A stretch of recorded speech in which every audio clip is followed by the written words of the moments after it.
South Carolina head coach Paul Mainieri has found himself with a nice problem that I'm sure a lot of other teams around the country would like to have.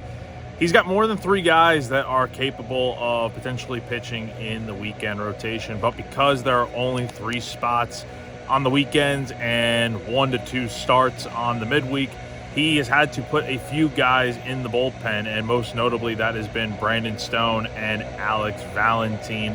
But he's made the most of that situation as he deployed both of those relievers to pitch in a 4-1 win over Charleston Southern here on Wednesday night at Founders Park, and he really used them quite well in this game. They combined to go the final 4 and 2 innings of this game.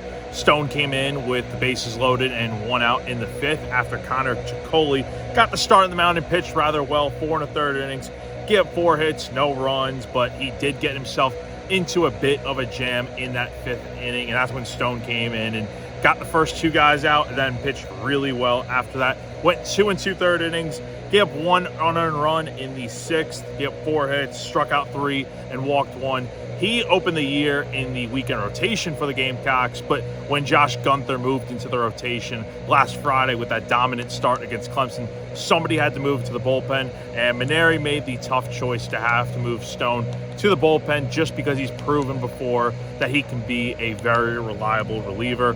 And then he's had Valentine pitch out of the bullpen all year, but it's interesting because the left-hander actually came over from Texas State as a starting pitcher. So since moving to the bullpen, it's worked out really well for him. He pitched 2 shutout innings tonight, struck out 4, gave up 1 hit, and he's now 6 appearances into his South Carolina career without allowing a run over 12 1/3 innings. So he's been really sharp so far in his Gamecock career through 6 appearances. Offensively, really wasn't a great night for South Carolina. Aaron Jamison hit a solo home run in the early innings, and then Ethan Lozama gave South Carolina some much-needed insurance runs in the late innings with a 2-run double to make it a 4-1 South Carolina lead. And the Gamecocks, with the way the pitching really worked out tonight, were able to hold on from there. So the Gamecocks will have a few more days off until their next game on Saturday against Princeton, a doubleheader starting at 1 p.m. on SEC Network Plus. So once again, South Carolina picking up a 4-1 win over Charleston Southern to move it to 9-5 on the year. For GamecockCentral.com, I'm Jack Veltri.